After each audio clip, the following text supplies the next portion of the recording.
From Essex to LA and back again, today's guest is one busy man. With the help of some celebrity friends, he is taking his career down a brand new path, focusing on fitness. Live from Essex, hello to Mark Wright. How are you doing? Hey guys, how you doing? Hi, I'm doing Mark. good. Good. We won't do a Judi and get you to turn your camera around to see whether your the rest of your house is tidy. We will trust that the rest of your house looks as lovely as that.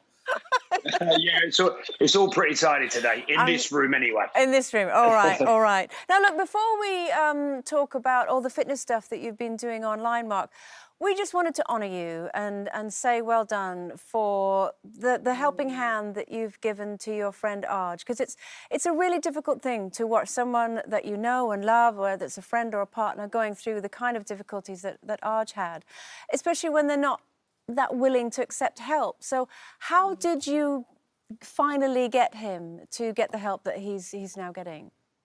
I spoke to a counsellor as well about it, because of course people around somebody that's suffering with an addiction, you need to know how to deal with it and how to help, and because sometimes you feel helpless, and many times I did feel helpless, and I tried so many different ways to get him better, and he went to rehab, a couple of times in the past, and I believed he was better, and then, it would turn around and it would go bad again. And the worst it got was just before Christmas, 2019, last year.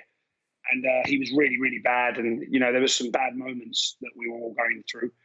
And I one day tried to, basically, it wasn't me that did it, I got a friend to go to his house and say that he was going to take him for some lunch, to drive him to a rehab because he wouldn't accept going.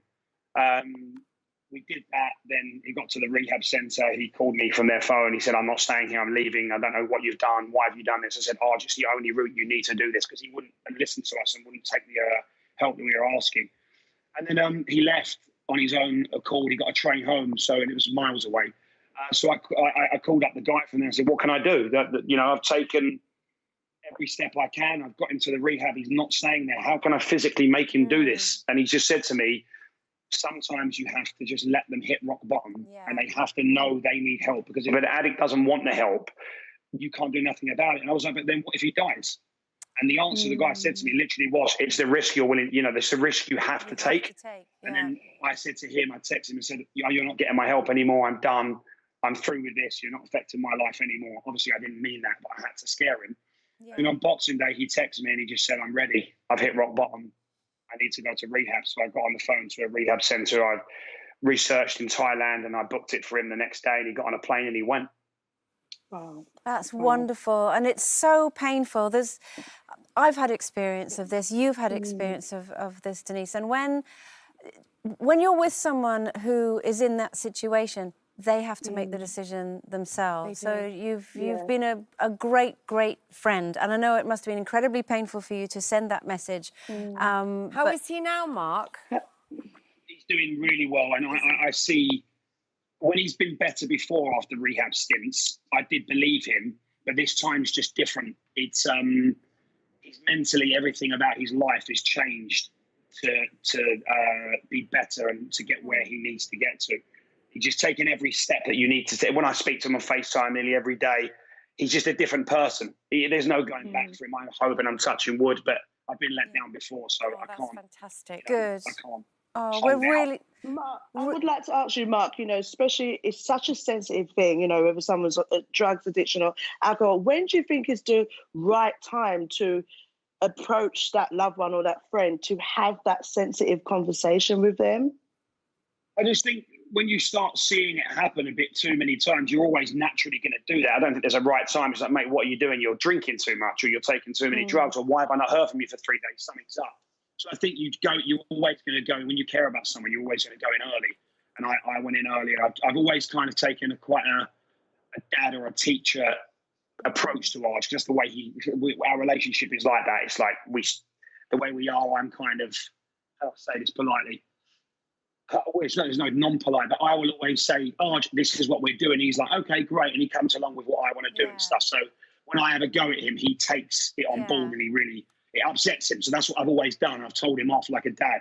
But it just, when someone's addicted to drugs, it doesn't matter what you do until they're ready to to get better, which is what I've now realised. That's the only, time that can happen. Well, I'm really, really pleased to hear that this time it seems to be working, Mark. And one of the things you just touched on there is that you always seem to take on the teacher role. Now, OK, we're going to be blunt about this. You're known for being a pretty fit-looking guy. But now you've decided to take that one step further and you're helping the whole nation get fit. And you've been showing people your workouts. And, well... No, there you go. Right, there you go. And you started off teaching guys, now you're teaching a mixture. You've had celebrities get involved with this, and now you've decided to make this a sort of business. You're launching a website. Tell us a bit about that. I'm launching a website hopefully at the end of this week called Train Right. And the reason I'm doing that is, so the whole of lockdown at first, I'm going to try and say it as quickly as I can. I wasn't motivated. I felt a bit negative about what was going on. I think a lot of us did. And I just wasn't training. And after 2 weeks, I was like, I've trained once in 2 weeks. This isn't me. Right, tomorrow I'm going to get up and I'm going to train. And I didn't. So then I decided if I do a live Instagram workout and I tell everybody I'm going to do it, that will get me up. I did it. People loved it. And then as the days were going on, I kept doing it because it was keeping me fit. It was making me get up. It was like an appointment. Every time I did it, they're like, oh, Mark, thank you so much. You're motivating me. This is amazing. And when I was receiving those messages, and I always remember the body coach telling me the reason he does it is because seeing people's motivation and seeing the fact that they're improving mentally and physically makes him feel so amazing. And that's exactly what's happened to me. So I just kept doing it. And then I got some celebs involved. And then where I know I can't continue to do lives forever every morning at 9 o'clock, it's been going on for like 10 weeks now because I've got to get back to work.